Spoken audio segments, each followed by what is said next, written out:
What if I told you that you could just take $100 and turn it into 1,000 all with sports cards? In this episode, I'm going to break down exactly how you can do it.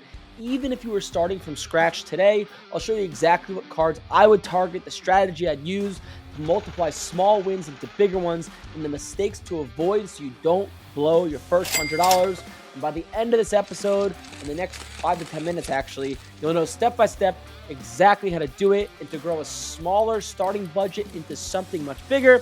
So let's get into it. All right. So, by the way, I apologize for my voice. I had a long, crazy weekend. A bunch of employees flying here. It was wild.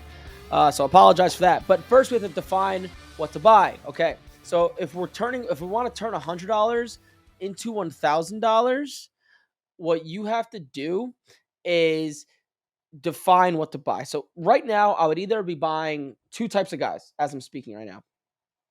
Guy number A is Pokemon. Okay. Or not, that's not a guy, that's just a type of card. And type number B is like veteran baseball right now. So like Ohtani cards from like 2024, 2025, like Aaron Judge, Bobby Witt, because this stuff is more stable. I don't want to buy a card if I don't have a lot of money and I'm only working with $100 and, it doesn't, the guy breaks his leg, God forbid, and then I'm kind of screwed. So I want to be more stable, either the Pokemon, which I'd probably go with, or veteran baseball. That's step number one. That's what I would define to buy, specifically Topps baseball, Topps Chrome, Topps series, or newer Pokemon stuff. So just to show you an example of what I'm talking about here. Like a card I would look to buy. Actually, let's go to Market Movers. Is oh man. It's like something like this. This might be a little above the $100 budget, but I forgot how to spell it. Garchomp. Cynthia's Garchomp. Was it this one? So this card's a little above budget, but something like this is a perfect card to buy. You could see raw, it does like $250, $200, $300. And this card, since let's see, Garchomp 232. So this card, I'm going to show you guys the power of something like this. Something like this.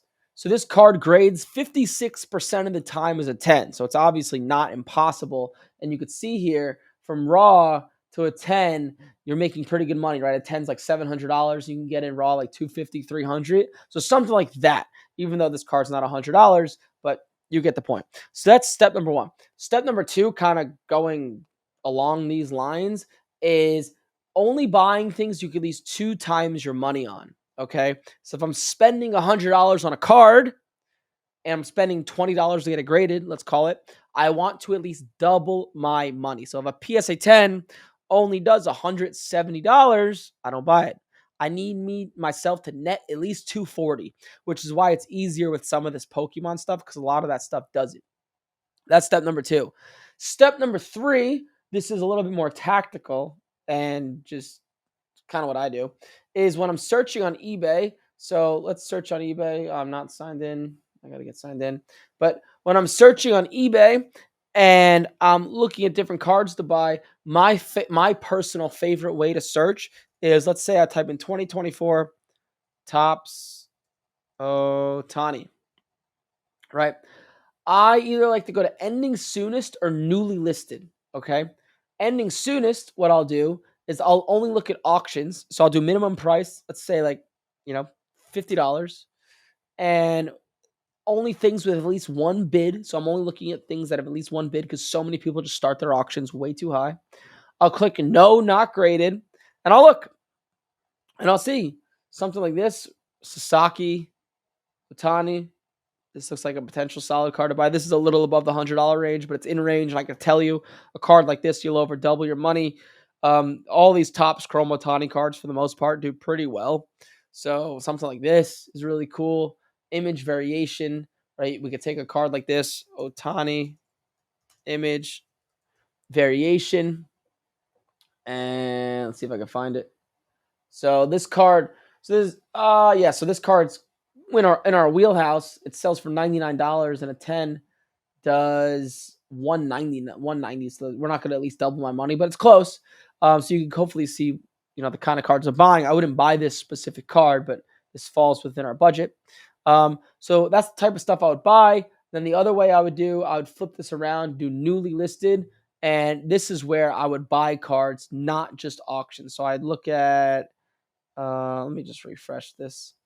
So I'd look at cards or best offer or auctions. So this is only showing me auctions for some reason. Let me just do that again. Ohtani, tops, something like this. I would go to newly listed. I would do like stuff not graded. Look at that, 44,000 Ohtani cards not graded. I would do like minimum $75. And to start to go to town and look something like this, like I said, a lot of this tops chrome stuff is not too hard to grade, and you could over double your money pretty easily. You could do this with Aaron Judge, Bobby Witt, but this stuff's just more stable. This is a sick card, by the way. This is pretty cool. And Topps finest cards are usually pretty easy to grade. This is a really cool card. I like that card for some reason, probably because of the coloring. But that's step number 3 as to what cards to buy and like how to kind of search on eBay. Step number 4, which I just kind of showed you, is looking at comps. I would only buy stuff with at least 3 comps in the past 30 days. Okay. Don't use stuff from 3 or 4 or 5 months old because just stuff changes so fast in sports cards. So only stuff that is stable guys and stable comps, right? I'm not trying to be risky if I want to turn $100 into $1,000, okay? Step number 5 is condition, okay? So going back to that screen I was just on, something like this, right? We want to look at the corners, the edges, the centering, and the surface. The biggest thing to look for is the corners. So there's no back picture here. So let's take another card. Heritage Ohtani, something like this is really, you'll make a lot of money on, but it's not too easy to grade. Let's see if I can find something with slightly of a better picture. So something like this, right? Is it centered? The left and the right. This one looks pretty good.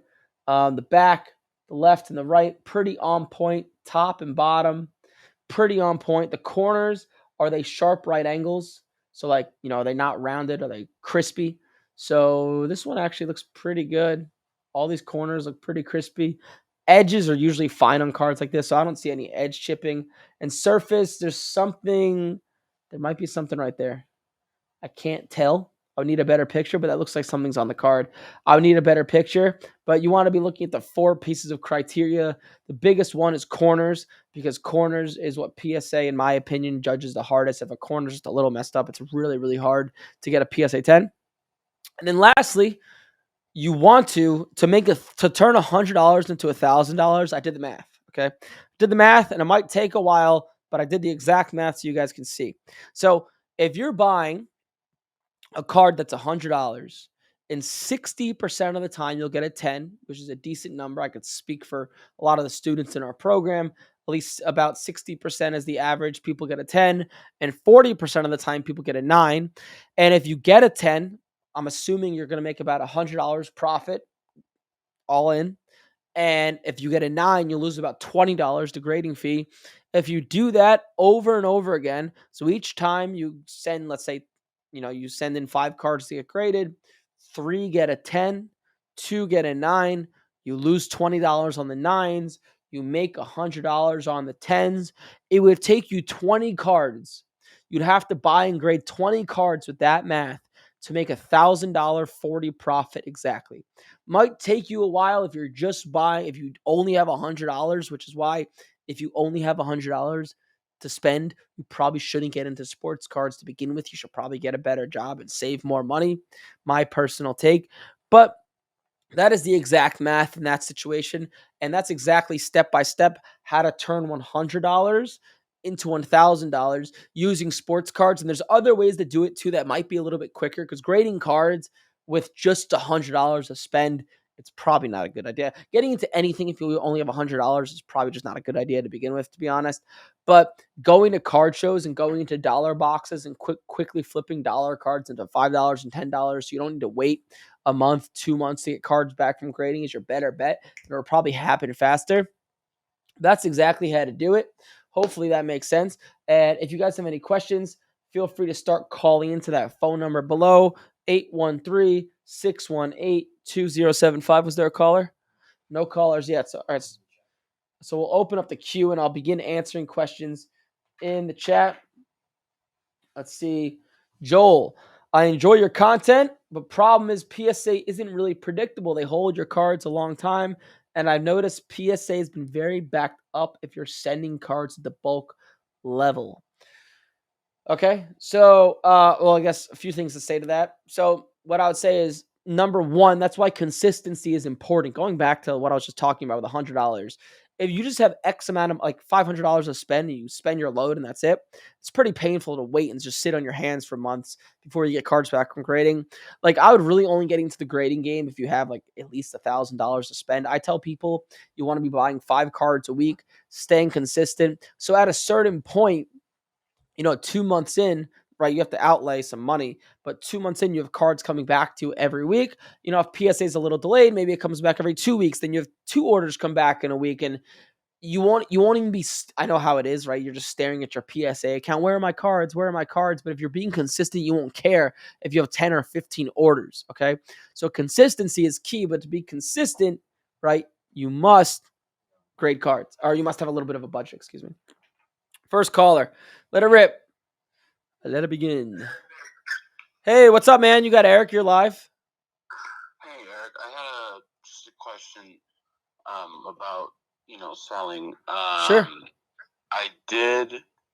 So before I got into your show, I kind of was just like, football starting. I bought a bunch of football. Like as the season started. So watching your show, I kind of realized that wasn't a good idea. Yeah. What football did you buy? Like the rookie quarterback, so like Penix and McCarthy. Yeah, you could see their values are going down, right? Yeah, no, it wasn't a great idea. It's okay. I did it for years before I figured it out. So at least you figured it out now. Yeah. So my question was like, should I just like, with their values just all going down, should I just sell them for whatever and then just buy baseball? Yep. In my experience, they're just going to continue to go down, then they'll hit a floor. Like, I don't know, it depends on the player, but week 6, week 7, week 8, yeah, I would just sell it. Eat your losses. Consider it an expense, right? You must fail in order to succeed. So, it's not the end of the world. You're not going to lose a ton of money. Yeah. Okay. All right. Well, that was my question. My question was kind of what you explained like 10 minutes ago. So, which was what? Like what should I buy now? Yeah. To give you a simple list, the best buy right now, if to buy and grade, is honestly Pokemon. To be straightforward with you, the margins on some of these cards are insane, and they're grading at like 50, 60, 70% tens. Sports cards can't really replicate that. Some cards could, but if you're conservative, Pokemon's your best bet. And then me personally, I like a little bit more risk, so I like to buy some of the prospects that I think will get called up this coming spring. Or you could do what I just said, being more conservative, buying guys like Ohtani, Judge, guys like that. Okay. Pokemon. I don't know anything about Pokemon. Yeah, well, neither do I. I'll walk you through it real quick and hopefully help you out. I'm going to share my screen so you can see. Might be a little delayed for you. So to be honest with you, I'm not a big guy with like Pokemon, anime stuff, Marvel stuff. I know probably just as much about it as you do, to be straightforward. However, there's a website called tcgplayer.com. Okay, you might want to write that down. tcgplayer.com. TCG stands for trading card games. So trading card games are like Pokemon, Yu-Gi-Oh, Magic the Gathering, stuff like that. And if you hover over the Pokemon section, it'll show you the latest sets. Okay. So I wouldn't buy the latest set because it's still like pretty new. I would go a set or two back. So you'll see something called SV Black Bolt.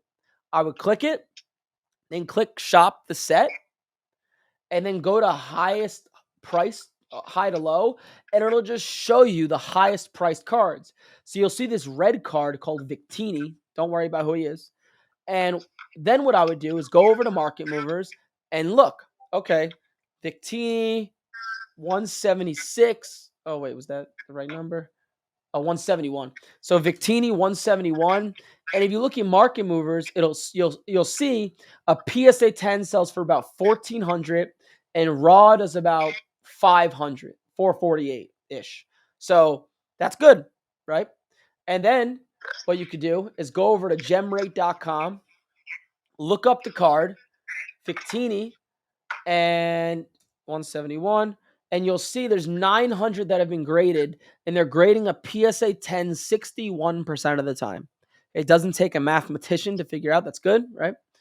And then go over to eBay and start looking. So Victini 171, type it in on eBay, and some cards will sell for more depending on conditions. Some will sell for less.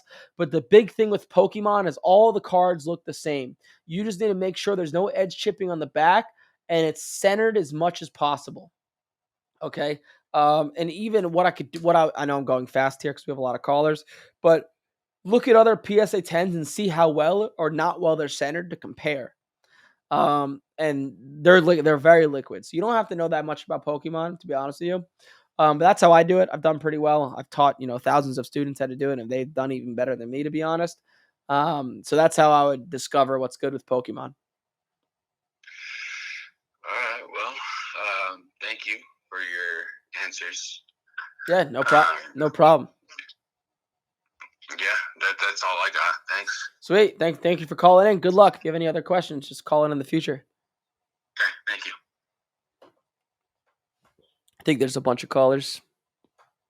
I don't know if it was the one guy who kept calling in, or was it one guy who kept calling in, or was it a bunch of different callers? Oh, it was one guy calling in. He probably really needs his question answered then. We're calling you back. Hey, what's up? You have Eric. You're live. Hi, Eric. How's it going? What's up, man? What's your name again? Anthony from Sable, Long Island. Anthony, what's up, man? How can I help? Two quick questions. One, so I'm big into baseball, and I was wondering, as the season's ending, what are your thoughts on buying like some of these cars like Skeens, Crawford, and then getting them graded by PSA and then holding on to them until March when the market's better, and then selling them. Yep, that's exactly what I'm doing. Okay, so then I shouldn't really have to worry about how long it takes for PSA since I got months until I'm going to unload them. Yeah, it just depends on. It depends on your budget. Like if let's say you buy a card of Justin Crawford, right, and you get it back in November, December. People always ask me, should I hold it? Well, if you have the money to keep buying cards and it doesn't matter, sure, hold it. Expect to get an extra 10, 20, if you're lucky, 30%, maybe more, maybe less.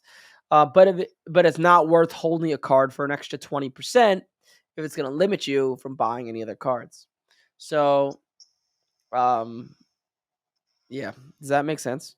Yeah, and is there a couple of buys off the top of your head on baseball that you would, at this point of the season, you would buy? Justin Crawford. Wait, hold on. I have a little bit of a list right here.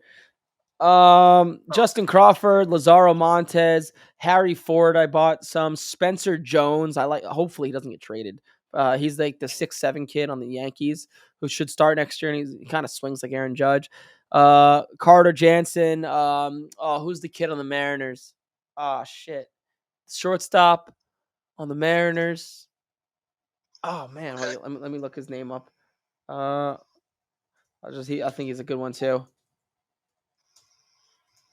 But yeah, those are some names. Okay, I appreciate it. Yeah, so we hope to see you back out on Long Island whenever you're back in the area. Yeah, it's I know I need to go back, man. I need that. My favorite pizza spot is in Ronkonkoma. Gino's. Oh man. Gino's. Oh, yeah. Oh boy. Wow. I used to go crazy on Sundays. Those are the best. Pizza here is not as good. I hear that. Well, thanks for your time. I appreciate it. Love the show. Yeah. Thank you, man. Appreciate it. Take care. Bye-bye. Colt Emerson. That was his name on the Mariners. Colt Emerson. He is a good prospect and should go up. No other callers? Well, the queue's back open.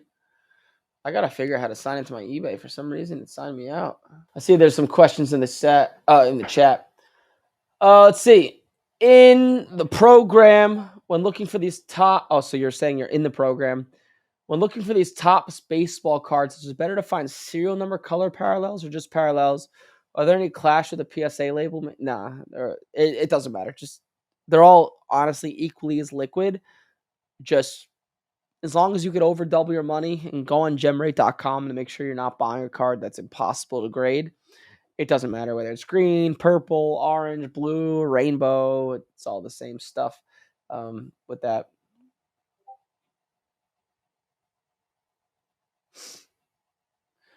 Eric, next time Jeff tries to hit you with the most, did we post that reel?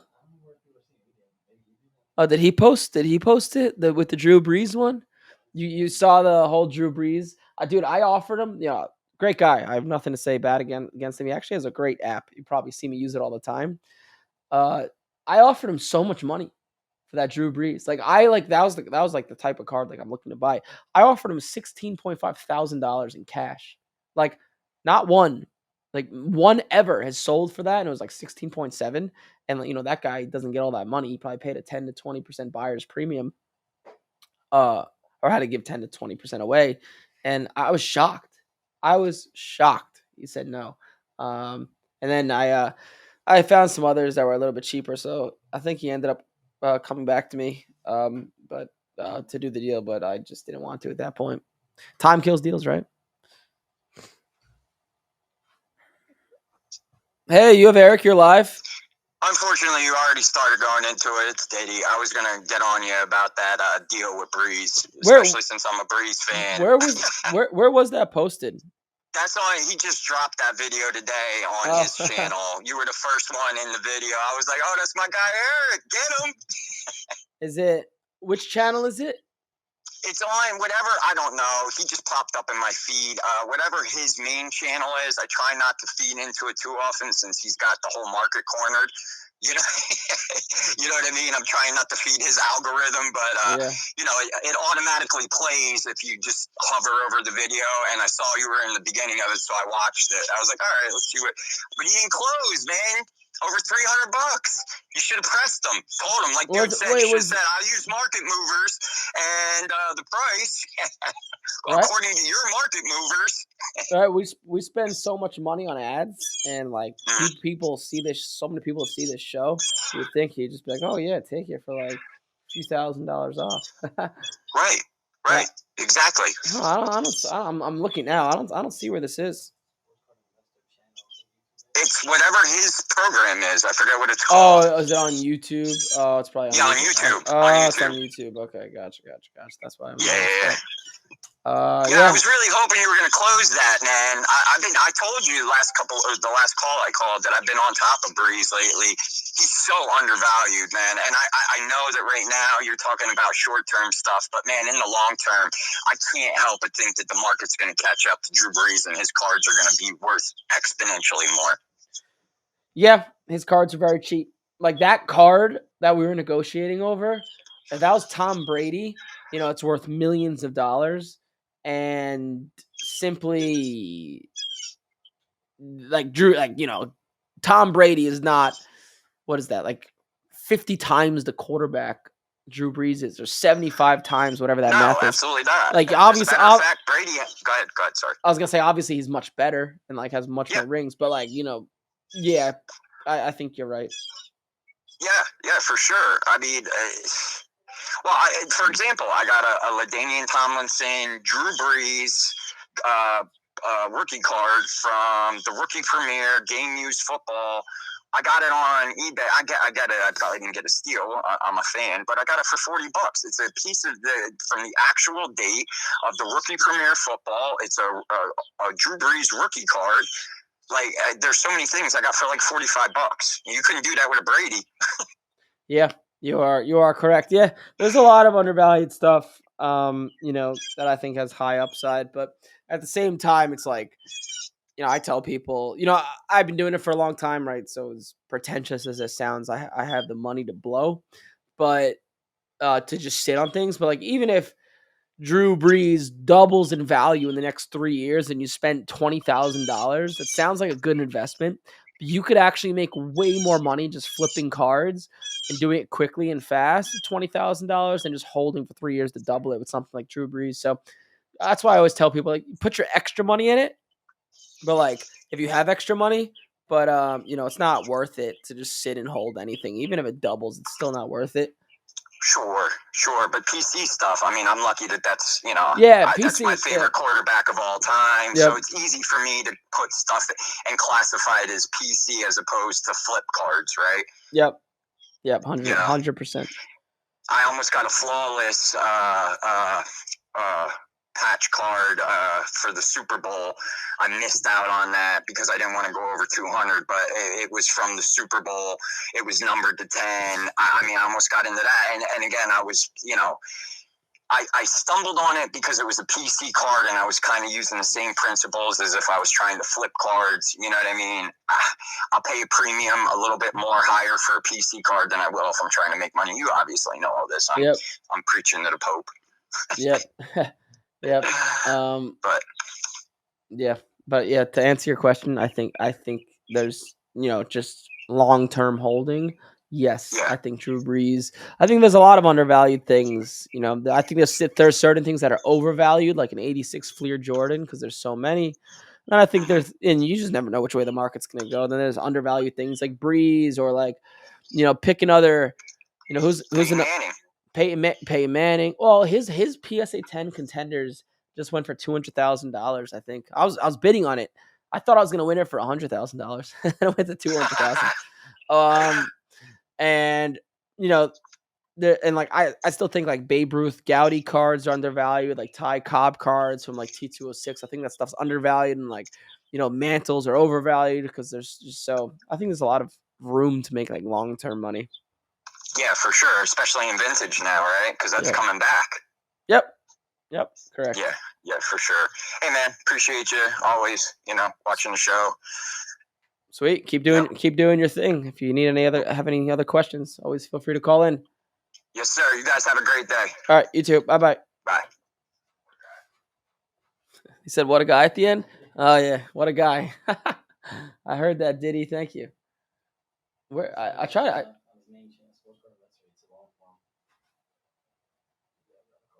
It's in one of these long form videos. So okay, I'm not gonna watch it then. I thought it was just a short.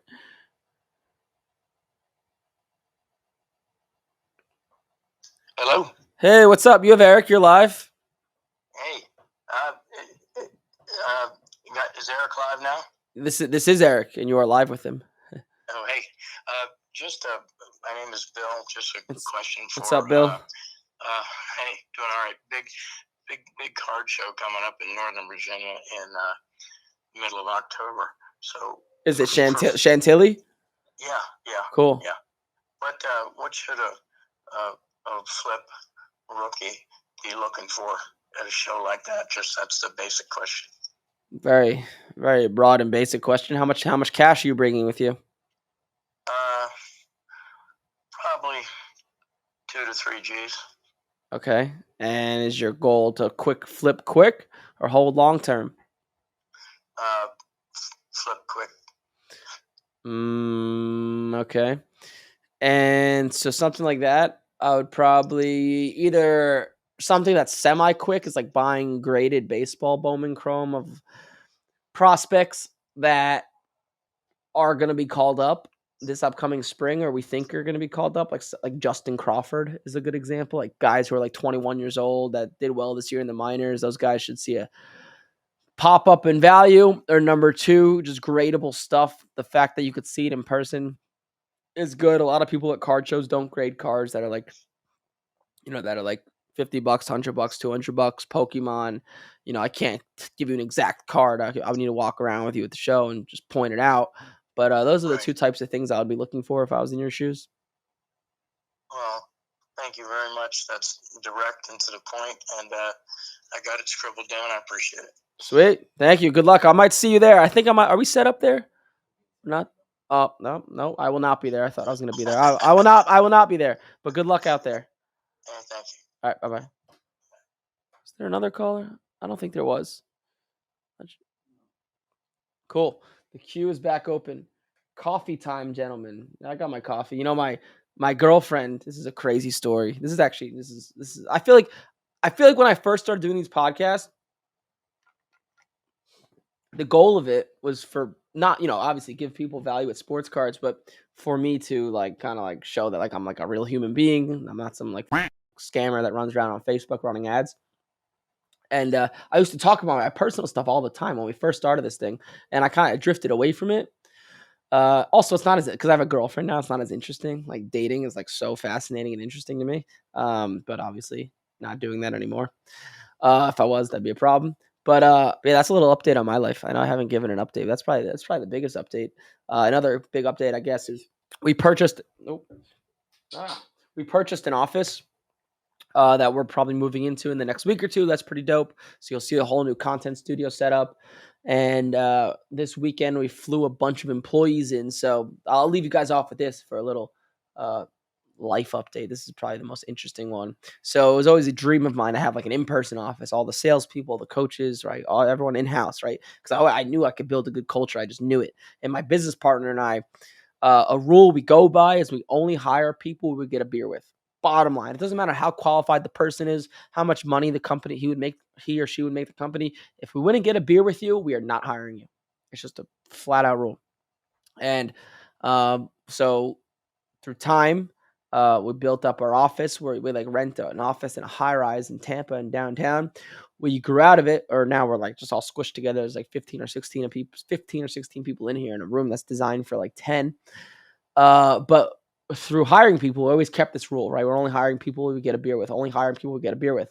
So we have a few remote people we flew in, like salespeople that are still remote. We're trying to convince them to move here. It has not been working. But everyone was finally together for the first time ever. And some of these people have worked with each other for years. And because we stick by that rule, we only hire people we would get a beer with. Well, if I would get a beer with sales rep A, that means probably, and I would get a beer with sales rep B, that means they're probably kind of similar. So sales rep A and sales rep B would probably get a beer with each other. And because of that, everyone just got along so well. And we threw this barbecue. So we gave like a grand opening to the office, like a sneak peek. On Friday, we gave everybody off. And then at noon, we threw a huge barbecue in my house. Nice big backyard, pool, hired someone to grill, cornhole, beer pong tournament, all that fun stuff. And people got there at like 12. And there was no like time thing. It was like leave whenever. The last person left at 9. Pretty crazy, right? And everyone hung out all weekend, beach, tailgated at the Jets and Bucks game. It was crazy, but it's like so like nice and rewarding to see something I've just worked my whole, not to toot my own horn here and talk about how great I am, but because I'm not, I have a lot of flaws, but it was just nice to see something I worked so hard to build, actually positively affect people's life in a good way. Because everyone here is just very motivated. They all make decent money. We pay well, and it's so nice to see something that I started in this random small tiny apartment with my business partner grow to be this big thing, which is super cool. So that's a little update on my life. I know I haven't done that in a long time. Tell me why it froze up on the juiciest part of the story, the murder part. Oh, I didn't go too much into that, anyways. Just she found out someone got murdered in her apartment. I didn't get too much into that. Were there callers? No callers? Well, the queue's back open. So do you have a shop in Tampa or it's online? So I don't have a card shop. I just flip cards online and go to card shows. We have an office for this for Major League Profits where we teach people how to make an income, and we'll probably have a shop in the future. The office we purchased, there's like a lady in front that like has a small doctor's office that seems like she's gonna retire soon. If we want to buy her out, so probably turn that into like a content studio / shop type of thing. So, but no, there's no shop. I just flip cards and teach people how to do it. But let's see if there's any other questions we got here. The queue's open for callers. Sports Card Investor Channel. Yeah, I didn't realize it was the long form. I thought it would be a short form. What made Pokemon so hot all of a sudden? It seems like sports cards during COVID.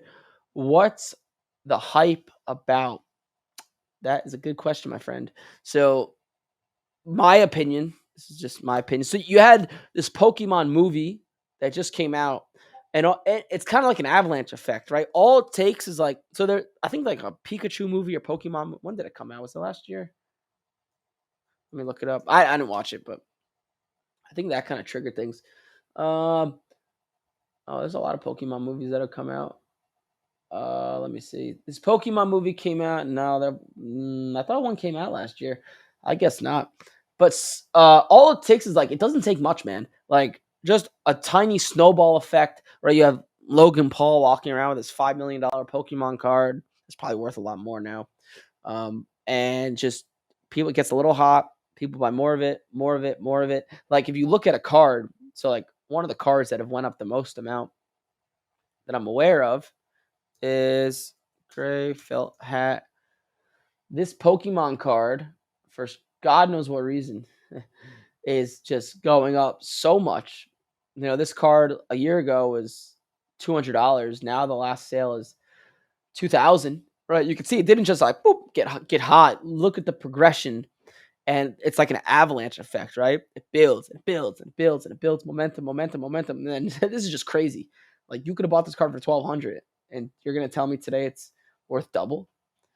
That I mean, there's probably a bubble that's gonna burst here. It's gonna pop back down, but it'll still be worth much more. Like if you told me this card is worth $600-700 in a year, I wouldn't be surprised. But it's still triple where it was, a year ago from today.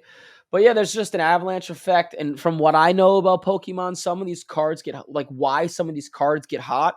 I'm not a Pokemon expert. This is just what I've learned. Is there's Pokemon tournaments for a lot of money. And I don't really know how to play Pokemon, but I've learned it's kind of similar to poker in a way. And if a player so when you play a Pokemon tournament, you have a deck. You could create a deck of cards. There's certain rules to follow when you make a deck, but you have to use the same deck through the whole tournament. So if a player wins a big national tournament and gets, wins tons of money, everybody could see the deck he was using.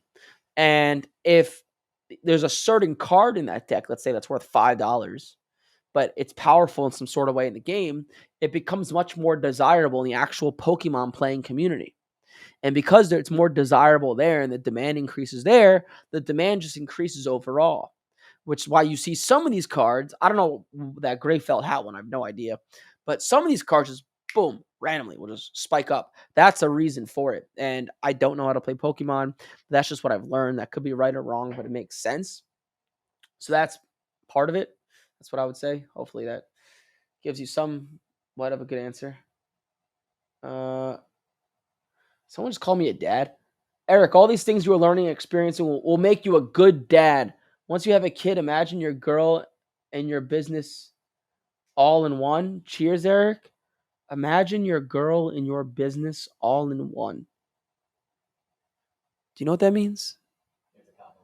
I know it's a compliment. I don't know what that last part means, though. I appreciate it. Thank you so much.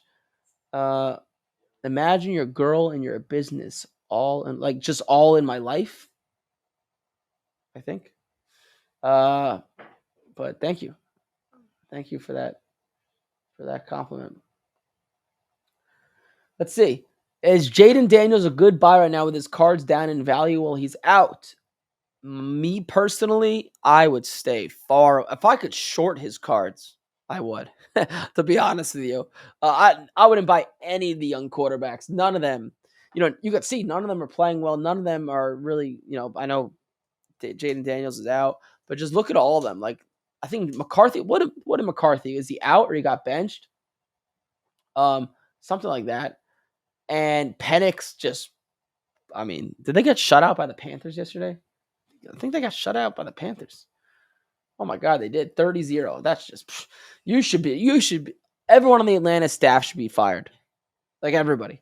30-0. May's obviously not playing that well. Caleb Williams wasn't playing that well until the Cowboys came to town yesterday, and their defense is just atrocious. Like people were wide open. By the way, last week that was my pick of the week. I think I went 3-0 with my picks. I had I know what I say on the podcast. Sometimes I adjust slightly when I actually gamble, but I know I said the Bears, the Jaguars. The Bears were like my pick of the week. I slammed them. I was so happy. It's so nice when you just have a gut feeling, you just slam them, and just the game's just not stressful, and you just crush.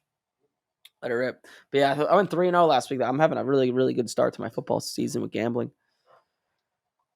What's up? You have Eric. You're live. Eric Bubala, how you doing, buddy? It's Murph from the Bronx. How are you? What's up, Murph? How's it going? Good. How was your weekend? How was the Shabbos? How's it going? It's going well. I flew in a bunch of employees. We had a nice barbecue. Went to the Jets game. Tailgated. It was a good time. Fantastic. Good to hear. Question. I appreciate you sharing about your life. Thank you. Do you live over there close to Channelside? Is that where your office is? The office is close to Channelside. I used to live on Channelside, but now we live in a house like 15 minutes north on like a lake. Ah, beautiful. Yeah, I'm from the Bronx, but my parents, they live over there in Tampa. I know the area. Do they live in Channelside? Right across from the Lightning Arena. Oh wow! So your parents are partiers. That's right, baby. They don't play around. Yeah, they don't. Yeah. The older people, it's mostly young people that live there, and the older people, they got energy, man, over there. I'm like, wow.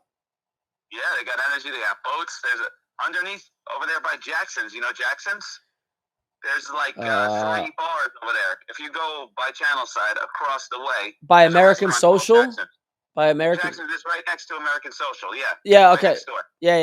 I know. Yeah. Yep. Good spots over there. Oh yeah, it's great. Yep. Yeah. What's your sorry. You know about you heard about the Gasparilla, yeah? Oh yeah, you can't not hear of it. Okay, good. I just want to make sure, you're dressing up as a pirate and everything. Who knows? Yeah, I put on a bandana last year. That was about the extent of my my costume. All right. Better than nothing, right? This is couple true. Beats. All right, I got a couple questions for you. All right, hold on. I got to put you on speaker so I can access my note sheet. Yep, do it.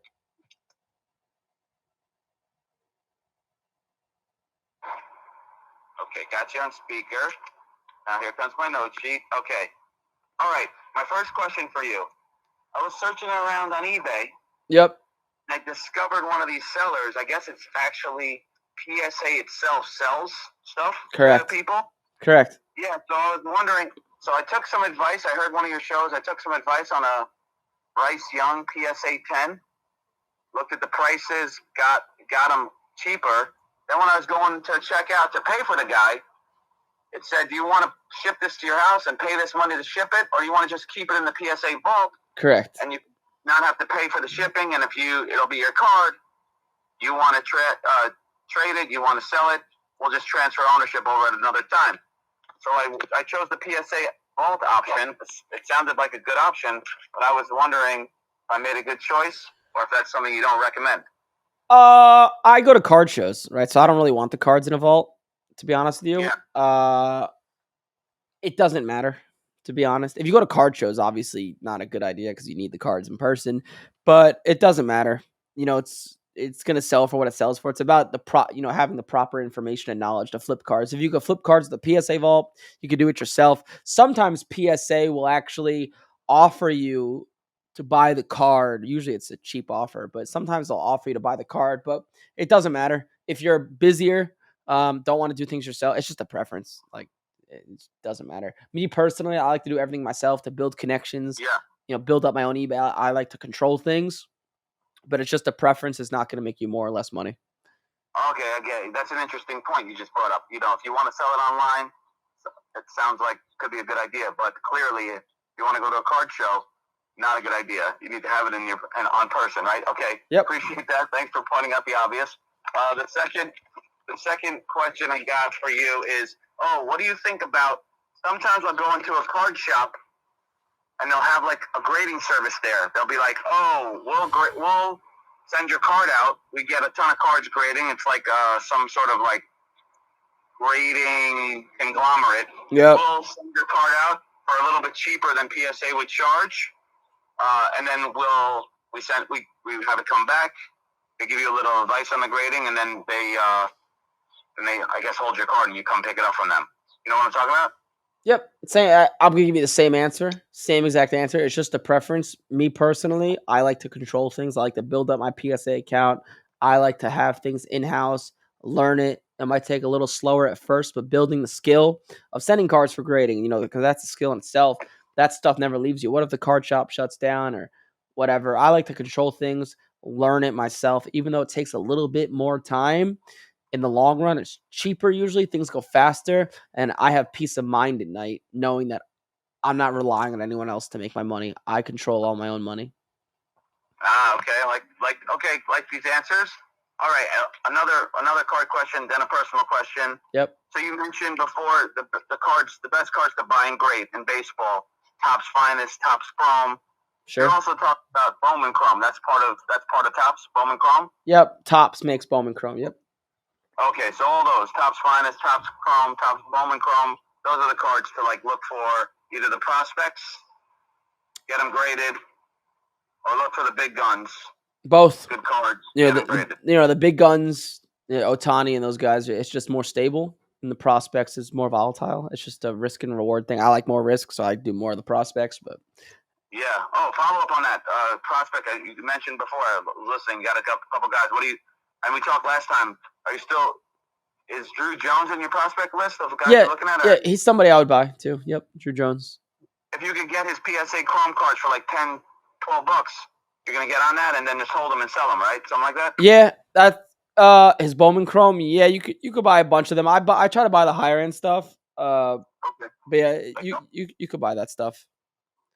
Yeah, make a couple bucks maybe down the line if he gets called up. Yeah, that's a card that could easily go from like $12 to like $25, and he's double up. Yeah. Okay. I'll continue to hoard some of those. All right. Yeah. Okay. Thanks for answering all the questions. Oh, yeah. How about you ever go to the USF games at all? I have not. They're actually pretty good, but yeah, they just beat up on the Gators, right? Yeah, they beat the Gators. They beat home to Boise State. They destroyed them. They lost in Miami though. They got kind of killed in Miami, but I think they won this week. But no, I have not. I have not been. Okay. All right. Well, who knows? Maybe you'll get a chance to go.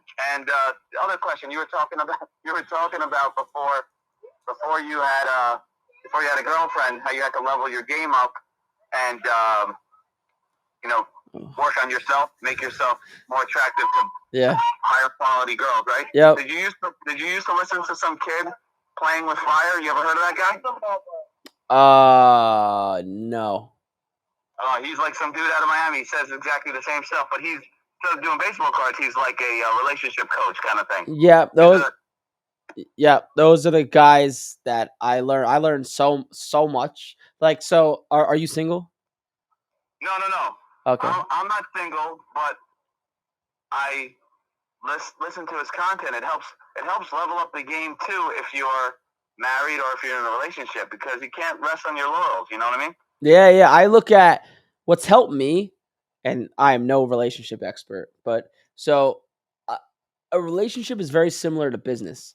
So it's very similar to like a recurring subscription business. So like let's take Netflix for example, or any recurring subscription, right? If you're a business owner and you charge someone $100 a month, if you have the same shit, no one's going to keep paying you. You need to constantly be giving people that money's worth every month. That's why Netflix, people rarely cancel. It's $20 a month, but they're constantly giving you new movies, new shows, doing new things. And they just had the same movies forever. Everybody would eventually cancel, right? A relationship is inherently the same way. At least the way I look at it is it needs to be freshened up, with a surprise date or coffee date or doing something fun at least once a month to keep it live and fresh. No matter how attractive you think someone is, no matter how good the sex is, you need it. It's a must because you just naturally get used to people and like build a routine.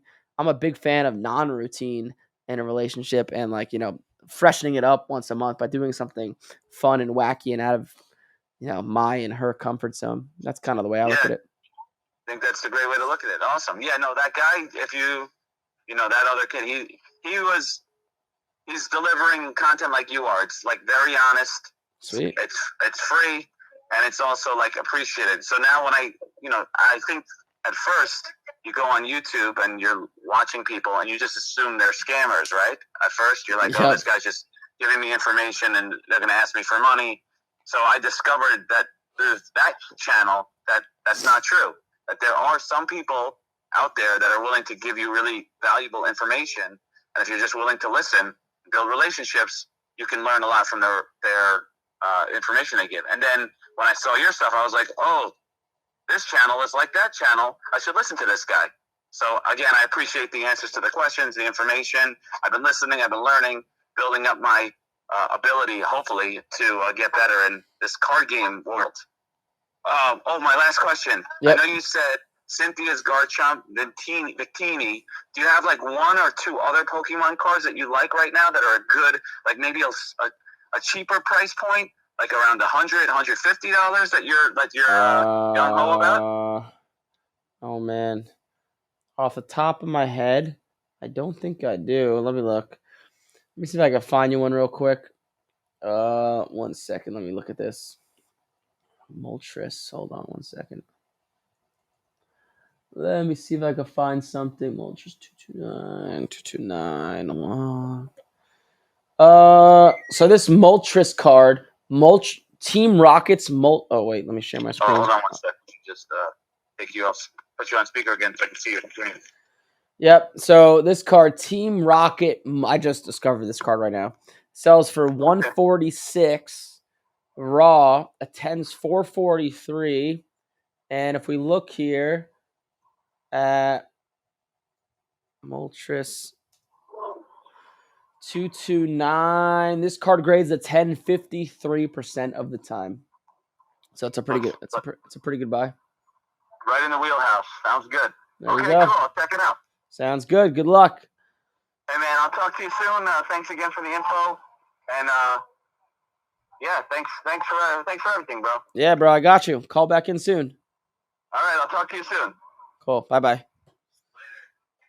Great guy. You just hear the New York in him. Bubba, what's up? How's it going? It's so funny. Every time. Great guy. Great guy. We got people in the queue. We're calling you back. Don't worry. Hey, what's up? You have Eric. You're live. Hi.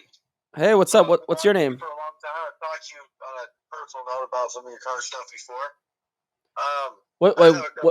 What's your name? Sorry.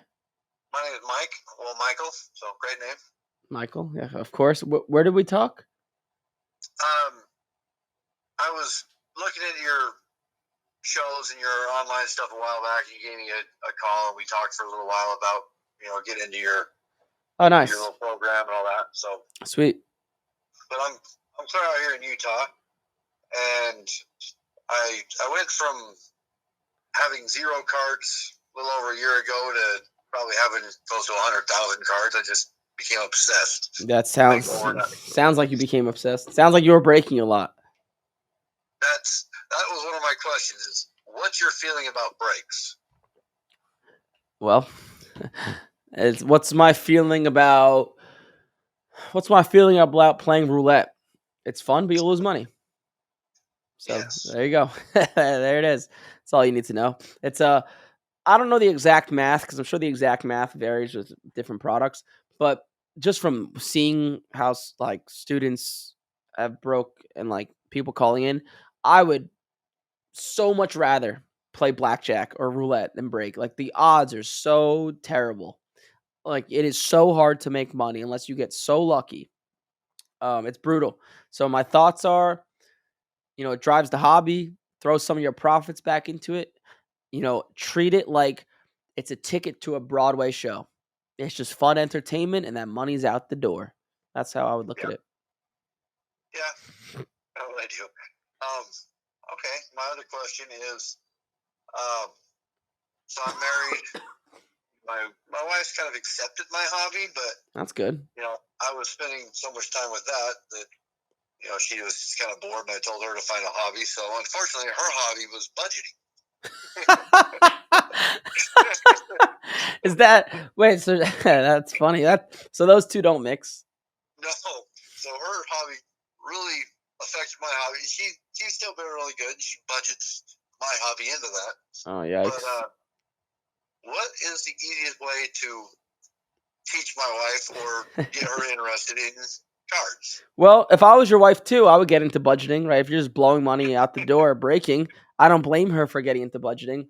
But people, okay, do you have a job? Yes. Did you go to college? Yeah, I didn't finish, but I went to college. Okay, same. Well, I actually ended up getting my degree, but years later. Okay, So people, this is a funny dynamic, and it'll relate to your wife and your relationship. Man, I feel like I'm a therapist today. I kind of like it. It's a nice mix up. But so, right, we go to college, right? We're taught to go to college, right? Do your homework in high school, go to college, get a job, all that stuff. And people will spend, right? What's college cost? Maybe $80,000 for 4 years, $100,000. We're taught to spend that because we know if we do well, we could come out and get a job. I think the average paying job out of college is like $55,000, right? So people are willing to put up $80,000 up front to learn how to make $55,000 a year coming out, right? Right. We buy college because when we spend money on college, we don't look at it as spending money. We look at it as this is an ROI. I'm going to put money in and get money out, right? Anybody would put up $80,000 to learn how to make $55,000 a year. Now I have all sorts of other thoughts to say, but that's how our brains are wired. Now it comes to sports cards or crypto or comic books or whatever the hell you want to do. Wives and a lot of people look at that as, oh wait, I'm spending money, and I could speak to this because I manage, or my buddy manages our sales team, and we hear it all day from wives saying, I don't want to spend more money. When wives say that, they just mean I don't want to spend more money that's not going to come back in the door. I'm sure your wife, if you told her I'm going to spend $20,000 on sports cards, her head would pop off her shoulders. But if she knew you were going to put in $20,000 today to turn that into $40,000 in 6 months, she would say, where do I sign up? Right? And just your wife's viewpoint on sports cards, thanks to your, call it addiction or gambling addiction, whatever you want to call it, is she just views it as an expense, which it is. You have to turn it into something that makes money. If I was your wife, if I was married to you, I would get into budgeting too. So your wife just doesn't look at it as a return. And like a lot of wives don't, because husbands or men for years and years have just spent money on cards and have never sold them and never actually turned it into a consistent stream of profit. But if you do, your wife might be the first person to tell you to buy cards, but you just haven't yet. So you need to turn it into something that's profitable, and then your wife won't bother you about it. She'll tell you to do more of it, right? Because I'm sure your wife likes to make money just like you do. Yeah. Okay. Makes sense. Yeah. Final question real quick. Keeper release on, I've got an unbelievably large amount of, between Wimby rookies to Jaden Daniels to Caleb, JJ's, I've got a lot of rookies, a lot of good rookies. Yep. Flip them now or keep them for more later? I mean, considering what you just told me, I would definitely flip them now. Okay. Because get in, show to your wife, prove to your wife that this works. Yeah, I would definitely flip now. Take the money, put it into flipping cards to make consistent money to show your wife, like, hey, this actually works. I would definitely not hold. I'm sure your wife's tired of just seeing all those cards, knowing they could actually be cash in the bank account, right? Yeah, she's been a good sport, but yeah, she would much rather have the money. Yeah, so that would be my advice. All right. Well, thanks so much, man. Oh, cool. Thank you for calling in. Yeah. Bye. All right. Bye-bye. I think there was another caller. No other caller? Oh, I thought there was. Great episode. Haha. Yeah, it's always interesting when people bring the life stuff. I love when people bring like the life stuff, right? I can only talk about sports cards so much because I kind of say the same thing over and over again sometimes. But yeah, when people call in with like my life stuff, it's hilarious and it's great. And I actually feel like I can give decent value to people. Did you end up buying that Drew Brees rookie? No, I did not. I did not end up buying it. Is Wembanyama a good buy? No, because the basketball season is about to start. I would not buy it. I would not buy it. Jordan Love, hot or not, I wouldn't mess around with it. He was hot for 2 games, and then he had a bad game last game. So, me personally, I would not touch it. I think there's better buys, specifically with baseball. So, yeah, hopefully that makes sense. But if you guys don't have any other questions, I'll end this bad boy. There's a free PDF down below of exactly what I was talking about earlier, how to turn $100 into $1,000 step by step using sports cards. Hopefully you like this stuff. Monday, Wednesday, 10 a.m. Eastern. I go live every single week. If I don't, I'll let you guys know. Like, comment, subscribe. I'll see you guys in the next one.